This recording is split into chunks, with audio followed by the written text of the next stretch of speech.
Hello दोस्तों, आज हम देखने वाले हैं इतिहास की विषय वस्तु। आगे बढ़ने से पहले हम समझ लेते हैं कि इतिहास की विषय वस्तु है क्या। इतिहास लेखन में किस तरह के विषय वस्तु को सम्मिलित किया जाता है, इसके बारे में हम चर्चा करेंगे। और इतिहास के विषय वस्तु के बारे में हम कह सकते हैं कि मानव के क्रियाकलापों का वर्णन है, किंतु उसके वही कार्य इतिहास की श्रेणी में आते हैं जो संपूर्ण, महत्वपूर्ण और अद्वितीय होते हैं। आगे चलकर इतिहास की विषय वस्तु में सामाजिक एवं सांस्कृतिक तत्वों को सम्मिलित कर दिया गया। तो चलिए पढ़ते हैं इतिहास की विषय वस्तु के बारे में। प्रारंभिक इतिहासकारों ने घटना मात्र को ही इतिहास की विषय वस्तु माना है। यूनानी इतिहासकार हेरोडोटस तथा थ्यूसिडासिस ने अपने पूर्वजों से संबंधित घटनाओं का उल्लेख इतिहास में किया है। उनका इतिहास जनश्रुतियों पर आधारित था। 15वीं शताब्दी में इटली में पुनर्जागरणकालीन आंदोलनकारियों ने इतिहास की सामाजिक तथा सांस्कृतिक उपदेयता को समझते हुए इतिहास का अध्ययन किया। इसके पश्चात इतिहास की विषय वस्तु का स्वरूप विस्तृत हो गया। इतिहासकारों ने अपने युग के मान्यताओं के अनुसार अतीत का प्रस्तुतिकरण किया, अतः इतिहास की विषय वस्तु सामाजिक आवश्यकता के अनुरूप हुई। इतिहासकारों ने इस विषय को मानवीय मस्तिष्क के साथ श्रृंखलाबद्ध करके इतिहास का दार्शनिक स्वरूप प्रस्तुत किया। इस प्रकार इतिहास सामाजिक विज्ञान का ही नहीं अपितु दर्शन का भी विषय बन गया। विषय वस्तु के संबंध में दार्शनिकों तथा इतिहासकारों में मतभेद है। दोनों ने अपने अपने दृष्टिकोणों से अतीत का निरूपण करके समसामयिक रुचि के अनुसार इसका प्रस्तुतिकरण किया। तो यहाँ हम इतिहास के दार्शनिक और ऐतिहासिक दृष्टिकोण का अध्ययन करेंगे। विषय वस्तु की दार्शनिक अवधारणा के अनुसार इतिहास की विषय वस्तु प्राकृतिक विज्ञान की विषय वस्तु से भिन्न है। इतिहास एक प्रकार का अनुभव है, अतः इतिहासकार को प्राकृतिक वैज्ञानिक विधाओं से भिन्न विधाओं द्वारा इतिहास के विषय वस्तु की विवेचना करनी चाहिए। कलिंगवुड के अनुसार ऐतिहासिक ज्ञान अतीत में मनुष्य के मस्तिष्क का ज्ञान है। इतिहासकार अतीत के कार्यों को वर्तमान में निरंतरता प्रदान करता है। इसकी विषय वस्तु विचार प्रक्रिया है। इतिहासकार जिन प्रक्रियाओं का अध्ययन करता है उन्हें वह मात्र देखता नहीं बल्कि अपने मस्तिष्क में अनुभव द्वारा सजीव करता है। अतः इतिहास की विषय वस्तु वह है जिसकी पुनरानुभूति इतिहासकार के मस्तिष्क में हो सके। कलिंगवुड के अनुसार प्रत्येक परावर्तित प्रक्रिया उद्देश्यपूर्ण होती है। इसी को इतिहास की विषय वस्तु कह सकते हैं। इतिहास की विषय वस्तु मनुष्य का कार्य व्यवहार होता है। वैज्ञानिक तथा दार्शनिक इतिहासकार का कार्य उद्देश्यपूर्ण तथा व्यवहारिक होता है।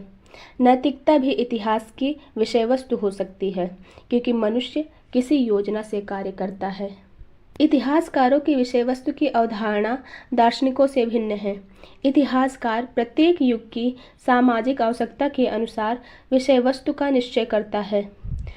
रेनियर के अनुसार इतिहास एक कहानी है, न कम न अधिक। इतिहास की विषय वस्तु अतीत संबंधी कहानी का प्रस्तुतिकरण है। हेनरी रिपेन के अनुसार इतिहास समाज में रहने वाले मनुष्यों के कार्यों तथा उपलब्धियों की कहानी है। 19वीं सदी में अधिकांश विद्वान इतिहास की विषय वस्तु को मनोविनोद का साधन मानते थे। इन लोगों ने समसामयिक सामाजिक आवश्यकता को प्राथमिकता देने का प्रयास किया। परिणाम स्वरूप धर्म और नैतिकता को इतिहास की विषय वस्तु स्वीकार किया गया। मैकाले, सर वाल्टर स्कॉट तथा कार्लाइल ने इतिहास की विषय वस्तु को मनोरंजन का साधन स्वीकार किया। 20वीं सदी में वैज्ञानिक इतिहासकारों ने विषय वस्तु के स्वरूप में क्रांतिकारी परिवर्तन किया। रांके जैसे इतिहासकार ने आलोचनात्मक और वैज्ञानिक विधाओं के अनुसार इतिहास की विषय वस्तु के प्रस्तुतिकरण पर जोर दिया। विषय वस्तु की आवश्यकता के अनुसार इतिहास का क्षेत्र निरंतर विस्तृत होता जा रहा है। विषय वस्तु के अंतर्गत निम्नलिखित बातें प्रधान हैं: राजनीतिक इतिहास, संवैधानिक इतिहास, आर्थिक इतिहास, सामाजिक इतिहास, धार्मिक इतिहास, सांस्कृतिक इतिहास, अंतर्राष्ट्रीय संबंध, कूटनीतिक इतिहास, औपनिवेशिक इतिहास, विश्व इतिहास, भौगोलिक इतिहास इसकी विषय वस्तु हो सकती है। उपर्युक्त विवेचना से स्पष्ट हो जाता है कि इतिहास की विषय वस्तु का स्वरूप सामाजिक आवश्यकताओं के अनुसार निरंतर विस्तृत होता जा रहा है। अंत में हम कह सकते हैं कि इतिहास की विषय वस्तु युग तथा सामाजिक आवश्यकता की देन है। ऑब्जेक्टिविटी इन हिस्ट्री अर्थात इतिहास में वस्तुनिष्ठता। इतिहास में वस्तुनिष्ठता क्या है, इसका अर्थ समझेंगे और इसकी आवश्यकता क्यों है। आज हम इसके बारे में चर्चा करते हैं। वस्तुनिष्ठता से तात्पर्य है कि किसी भी घटना के संबंध में बिना व्यक्तिगत पूर्वाग्रह, बिना व्यक्तिगत कथन, व्यक्तिगत राय या आस्था को शामिल न करते हुए तथ्यों को यथारूप में ही निरूपित करना ही वस्तुनिष्ठता होती है। तो चलिए इतिहास में वस्तुनिष्ठता के बारे में विस्तार से पढ़ते हैं। वस्तुनिष्ठता आधुनिक वैज्ञानिक विधा की विशेषता है। वस्तुनिष्ठता को इंसाइक्लोपीडिया में ऑब्जेक्टिविटी कहा गया है। यह शब्द ऑब्जेक्ट शब्द का विश्लेषण है। ऑब्जेक्ट शब्द का अर्थ है वस्तु अर्थात ऐतिहासिक तथ्य। ऐसी वस्तु अथवा तथ्य जो सब कुछ स्वयं में रहस्य उद्घाटित करे और पूर्ण रूपेण सत्य हो, वही वस्तुनिष्ठता है। डोनाल्ड वी गैरोन्स्की का अभिमत है कि वस्तुनिष्ठता का अर्थ बिना व्यक्तिगत पक्षपात अथवा पूर्वाग्रह के ऐतिहासिक तथ्यों का प्रयोग करना है। किसी भी अध्ययन का मुख्य बिंदु या तो व्यक्ति अथवा वस्तु पर केंद्रित होती है। क्योंकि वस्तु का व्यक्तित्व परिवर्तनशील होता है, इसलिए अध्ययन का विषय व्यक्ति होने पर सार्वभौमिक नियम को प्राप्त करना संभव नहीं होता, परंतु वस्तुओं में समानता का गुण होने के कारण उसके अध्ययन में सार्वभौमिक नियम पाए जाते हैं। इसलिए विद्वानों ने व्यक्ति के स्थान पर वस्तु को अध्ययन का विषय बनाने की ओर अधिक बल दिया। अधिकांश इतिहासकारों ने इतिहास को विज्ञान स्वीकार किया है। वैज्ञानिक विधा में निष्ठावान इतिहासकारों की अवधारणा है कि वह इतिहास के स्वरूप के निष्कर्ष को सार्वभौमिक तथा सर्वकालिक बनाने के लिए सतत प्रयत्नशील हैं। यदि इसको पूर्णतया स्वीकार कर लिया जाए तो इसमें वस्तुनिष्ठता अपेक्षित है, परंतु वैज्ञानिक विधा में आस्थावान इतिहासकारों के प्रयास के बावजूद ऐतिहासिक निष्कर्ष वस्तुनिष्ठ नहीं बन सकता, क्योंकि इतिहास मानवीय उपलब्धियों का विवरण है। मानवीय क्रियाकलापों के संबंध में भी एक मत होना संभव नहीं है। ऐतिहासिक वस्तुनिष्ठता की अपनी समस्याएं हैं। तो ऐतिहासिक वस्तुनिष्ठता के सम्मुख समस्याएं कौन कौन सी आती हैं, ये 8 पॉइंट दिए गए हैं। इसके बारे में पहले संक्षिप्त रूप में जान लेते हैं, फिर विस्तृत रूप से जानेंगे। निष्पक्षता का अभाव, परिवर्तनशील मान्यताएं, पूर्वाग्रह की भावना, युगांतर की आवश्यकता, इतिहास का चयनात्मक स्वरूप, ऐतिहासिक न्याय मूल्य परक, भावों की प्रधानता, व्यक्तिगत भावना का प्रभाव। इन सब के होते हुए इतिहास वस्तुनिष्ठता को नहीं प्राप्त कर सकता, क्योंकि इतिहास निष्पक्ष और बिना किसी पूर्वाग्रह के लिखा जाता है, तभी उसमें वस्तुनिष्ठता आती है। मनुष्य एक सामाजिक प्राणी है तथा संस्कारों से जुड़ा हुआ है। इतिहासकार का जन्म, पालन पोषण तथा विकास संस्कार तथा धार्मिक परिवेश में होता है। उसे समाज, संस्कार तथा धर्म का प्रभाव स्वाभाविक है, अतः कोई भी इतिहासकार अपने को इन प्रभावों से मुक्त नहीं कर पाता। आधुनिक इतिहासकार अपने मत को स्थापित करने के लिए अतीत का वर्णन किसी विशेष दृष्टिकोण, अवधारणा, संस्कार, व्यक्तिगत ईर्ष्या, द्वेष अथवा भ्रांति के संदर्भ में प्रस्तुत करता है, जो कभी भी निष्पक्ष नहीं हो सकता है। कार्ल बेकर के अनुसार इतिहास का स्वरूप प्रत्येक युग में परिवर्तनशील रहा है, अतः इतिहास में वैज्ञानिक वस्तुनिष्ठता की कल्पना एक स्वप्न है। शिलर ने भी स्वीकार किया है कि ऐतिहासिक वस्तुनिष्ठता एक जटिल समस्या है। ऐतिहासिक वस्तुनिष्ठता एक असंभव परिकल्पना है तथा इतिहास में निर्वैयक्तिक ज्ञान अर्थहीन होता है। हेनरी रिपेन के अनुसार इतिहासकार का विषय स्वयं समाज होता है। उसका कार्य अपने ही तरह के मनुष्यों से संबंधित घटनाओं को समझने तथा उसका विवरण प्रस्तुत करना है। वह कितना ही निष्पक्ष क्यों न हो, पूर्ण रूप से वस्तुनिष्ठ नहीं हो सकता। स्पष्ट है कि इतिहास में वस्तुनिष्ठता की अत्यंत आवश्यकता है, परंतु पूर्णतः वस्तुनिष्ठ नहीं हो पाती। गार्डिनर का कहना है कि इतिहास का संपूर्ण स्वरूप वस्तुनिष्ठ नहीं हो सकता। ऐतिहासिक वस्तुनिष्ठता की समस्याओं के सूक्ष्म विवेचन से यह स्पष्ट हो जाता है कि इतिहास में वस्तुनिष्ठता की एक जटिल समस्या है, परंतु इसका तात्पर्य यह नहीं है कि इतिहास का स्वरूप वस्तुनिष्ठ नहीं हो सकता। इस संबंध में कुछ मूलभूत प्रश्न संभवतः उठते हैं। तो हम लोगों ने पढ़ लिया कि वस्तुनिष्ठता क्या है, उसकी समस्या क्या है, अब उसकी आवश्यकता क्यों है, इसके बारे में पढ़ते हैं। वस्तुनिष्ठता की आवश्यकता। इतिहासकार में वस्तुनिष्ठता की अपेक्षा, इतिहास में विषयनिष्ठता एवं वस्तुनिष्ठता की विवेचना, इतिहास में वस्तुनिष्ठता विषयक दार्शनिक अवधारणाएं, इतिहास में वस्तुनिष्ठता विषयक वैज्ञानिक दृष्टिकोण। इतिहास के विस्तृत अध्ययन के पश्चात इसको दो भागों में बांट सकते हैं। प्रथम सामान्य इतिहास और द्वितीय खोजपूर्ण इतिहास। सामान्य इतिहास संक्षिप्त होता है। इतिहासकार के लिए इसमें अपने व्यक्तिगत धारणाओं के समावेश करने की संभावना नहीं मिलती, इसलिए सामान्य इतिहास वस्तुनिष्ठ हो सकता है, परंतु शोध इतिहास में इसका अभाव होता है, क्योंकि शोध इतिहास में इतिहासकार मनोनुकूल तथ्यों को चयन कर व्यक्तिगत एवं सामाजिक रुचि के अनुसार उनकी व्याख्या करता है। अतः खोजपूर्ण इतिहास वस्तुनिष्ठ नहीं हो सकता। इसलिए इतिहास को वस्तुनिष्ठ बनाने में इतिहासकार की व्यक्तिगत योग्यता की अपेक्षा आवश्यक है। ऐतिहासिक तथ्य वस्तुनिष्ठ इतिहास के आधार हैं। बटरफील्ड ने स्पष्ट कहा है कि वस्तुनिष्ठ इतिहास की वाणी है। कुछ विचारकों का मानना है कि इतिहास में विषयनिष्ठता एक वस्तुनिष्ठ असंभव है। वास्तव में वस्तुपरकता अथवा विषयनिष्ठता के दो पहलू होते हैं, तथ्य तथा व्याख्या। यह विचारणीय है कि इतिहास की व्याख्या तथ्यों के अनुरूप होने चाहिए तथा व्याख्या के अनुरूप तथ्यों को रखना चाहिए। ओकशॉट के अनुसार इतिहास तथ्य से नहीं अपितु व्याख्या से अपना विवरण प्रस्तुत करता है। इस कथन को स्वीकार करने का तात्पर्य ऐतिहासिक वस्तुनिष्ठता को अस्वीकार करना है। इतिहास में व्याख्या की अपेक्षा तथ्य प्रधान होते हैं। वाल्श की मान्यता है कि ऐतिहासिक वस्तुनिष्ठता सिद्धांत की अपेक्षा अभ्यास द्वारा स्थगित की जा सकती है। वास्तव में यथार्थ तथ्यों का वर्णन ही वस्तुनिष्ठता है। ऐतिहासिक वस्तुनिष्ठता में दार्शनिक मतभेद को बाध्य माना गया है। इतिहास वस्तु का विषय है, अतीत के मानव का कार्य व्यापार, जिनके ज्ञान के लिए मानव प्रवृत्ति का ज्ञान भी आवश्यक है।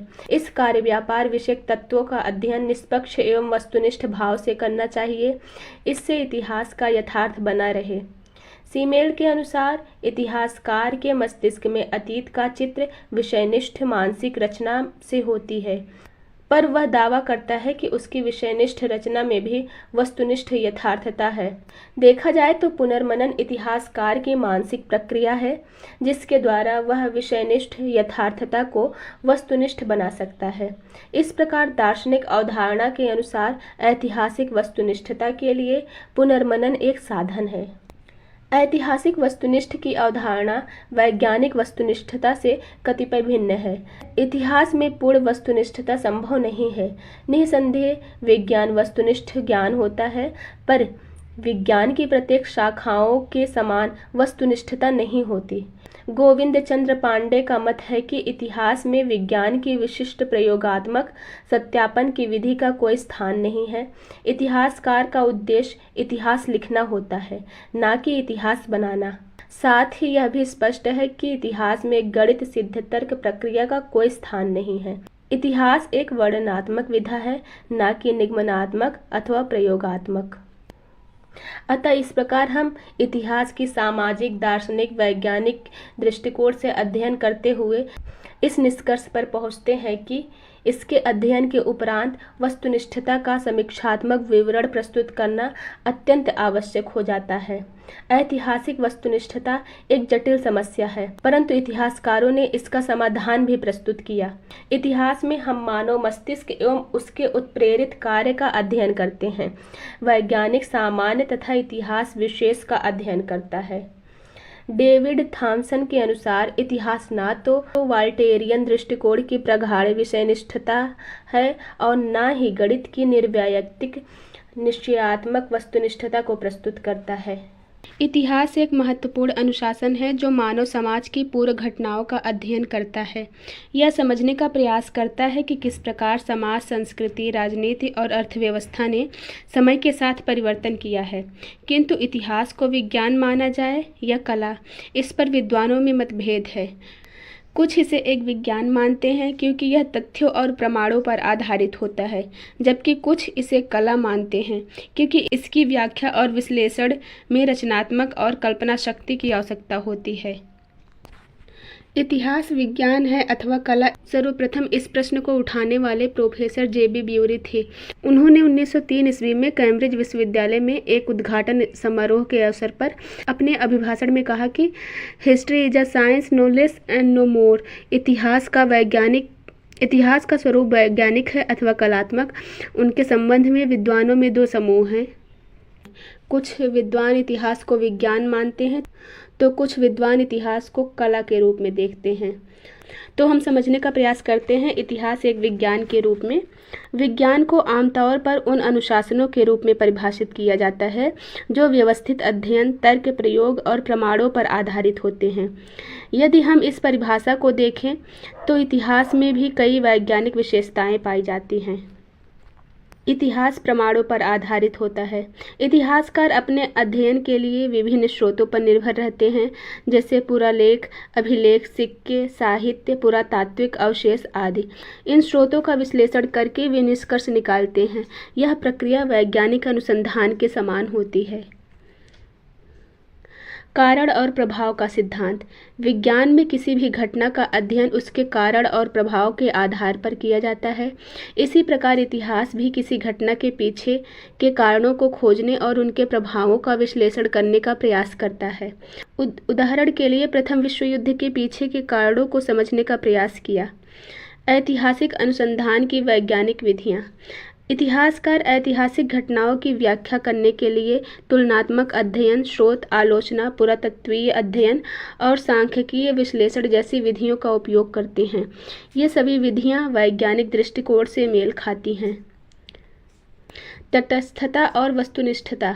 एक वैज्ञानिक अध्ययन की विशेषता यह होती है कि वह निष्पक्ष और तटस्थ हो। इतिहासकार भी तथ्यों के आधार पर निष्कर्ष निकालने का प्रयास करते हैं। हालांकि पूर्णतः निष्पक्षता प्राप्त करना कठिन होता है, फिर भी एक अच्छा इतिहासकार प्राथमिक स्रोतों का गहन विश्लेषण करके निष्कर्ष निकालने की कोशिश करता है। इतिहास में परिकल्पना और परीक्षण। वैज्ञानिक पद्धति में परिकल्पना बनाई जाती है और उसे परीक्षण करके निष्कर्ष निकाला जाता है। इतिहासकार भी किसी विषय पर परिकल्पना बनाते हैं और फिर प्रमाणों के आधार पर उसे प्रमाणित या खंडित करने का प्रयास करते हैं। अब हम इतिहास का कला के रूप में अध्ययन करेंगे। इतिहास केवल तथ्यों और तर्कों पर आधारित नहीं होता, बल्कि इसकी व्याख्या करने में प्रक्रिया, रचनात्मकता, कल्पना शक्ति और साहित्यिक शैली का महत्वपूर्ण स्थान होता है। इसी कारण कुछ विद्वान इसे एक कला मानते हैं। ऐतिहासिक घटनाओं की व्याख्या में कल्पना शक्ति। इतिहास केवल अतीत की घटनाओं का संग्रह मात्र नहीं है, बल्कि इतिहासकार को इन घटनाओं की व्याख्या भी करनी होती है। किसी घटना को केवल तथ्यों के आधार पर प्रस्तुत करना पर्याप्त नहीं होता, बल्कि उसे एक कथा के रूप में भी प्रस्तुत किया जाता है, जिससे पाठक उसे बेहतर समझ सके। भाषा और शैली का महत्व। कला की एक विशेषता यह होती है कि वह सौंदर्य बोध और शैली पर निर्भर करती है। इतिहासकार भी घटनाओं को रोचक और प्रभावी बनाने के लिए साहित्यिक भाषा और लेखन शैली का प्रयोग करते हैं। प्रसिद्ध इतिहासकार एडवर्ड गिबन, विलियम प्रेस्कॉट और रोमिला थापर की लेखन शैली में यह विशेषता स्पष्ट रूप से देखी जा सकती है। ऐतिहासिक पुनर्निर्माण में रचनात्मकता। इतिहासकारों को कई बार उन घटनाओं की व्याख्या करनी होती है जिनके प्रमाण बहुत सीमित होते हैं। ऐसी स्थिति में वे तर्कसंगत अनुमान और कल्पना शक्ति का सहारा लेते हैं। विभिन्न दृष्टिकोणों का समावेश। कला में विभिन्न दृष्टिकोणों का समावेश होता है और इतिहास भी विभिन्न दृष्टिकोणों से घटनाओं को देखने की अनुमति देता है। एक ही घटना को अलग अलग इतिहासकार अलग अलग दृष्टिकोण से देख सकते हैं। उदाहरण के लिए 1857 की क्रांति को ब्रिटिश इतिहासकार विद्रोह मानते हैं, जबकि भारतीय इतिहासकार इसे प्रथम स्वतंत्रता संग्राम कहते हैं। मानवीय तत्व का समावेश। कला का एक महत्वपूर्ण पहलू मानवीय भावनाओं और विचारों की अभिव्यक्ति है। इतिहास केवल तिथियों और घटनाओं का क्रम नहीं है, बल्कि उनमें मानव समाज की भावनाएं, संघर्ष और उपलब्धियां भी सम्मिलित होती हैं। अतः इतिहास के विज्ञान और कला दोनों रूपों का विश्लेषण करने के उपरांत हम विज्ञान और कला के समन्वय रूप का अध्ययन करेंगे। इतिहास को केवल विज्ञान या केवल कला मानना उचित नहीं होगा, क्योंकि इनमें दोनों तत्व शामिल हैं। विज्ञान के रूप में इतिहास प्रमाणों, अनुसंधान विधियों, तर्क और विश्लेषण पर आधारित होता है, जबकि कला के रूप में इतिहास में घटनाओं की प्रस्तुति, व्याख्या और शैली का भी विशेष महत्व होता है। इतिहास न तो पूरी तरह विज्ञान है, न ही पूरी तरह कला, बल्कि यह दोनों का मिश्रण है। यह वैज्ञानिक पद्धति से तथ्यों का अध्ययन करता है और फिर कला के माध्यम से उन्हें प्रस्तुत करता है। इतिहास विज्ञान भी है और कला भी। यह अतीत की घटनाओं और वैज्ञानिक विश्लेषण करता है, लेकिन साथ ही उसे प्रभावशाली ढंग से प्रस्तुत करने के लिए कला का सहारा लेना पड़ता है। अतः इतिहास को विज्ञान और कला दोनों के रूप में देखा जा सकता है। इसमें वैज्ञानिक पद्धति का उपयोग करके प्रमाणों का विश्लेषण किया जाता है, लेकिन साथ ही इसमें रचनात्मकता और साहित्यिक शैली का भी उपयोग होता है।